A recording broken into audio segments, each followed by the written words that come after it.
Hi friends, అందరికీ ఆషాఢ మాసంలో మెహందీ అంటే ఆడపడుచులందరూ మెహందీ పెట్టుకుంటారండి కంపల్సరీ. అందరికీ తెలిసిన విషయమే. నేనైతే మా ఇంట్లో మా పాపలకి, మా అత్తయ్యకి, నాకు గోరింటాకు అయితే పెట్టుకున్నాము. కోన్ మెహందీ అవైలబుల్గా అదే ఉంటుంది కాబట్టి అదే పెట్టుకుంటాము. చిన్న పాప అయితే ఇష్టంగా పెట్టించుకుందండి. దానికి ఫీవర్ ఉన్నా కానీ కదలకుండా మంచిగా పెట్టించుకుంది.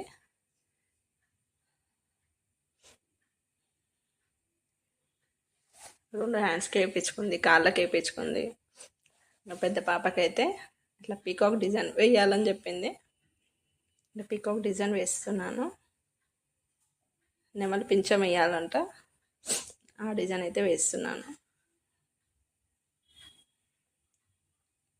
మస్తు ఎర్రగా పండిందండి.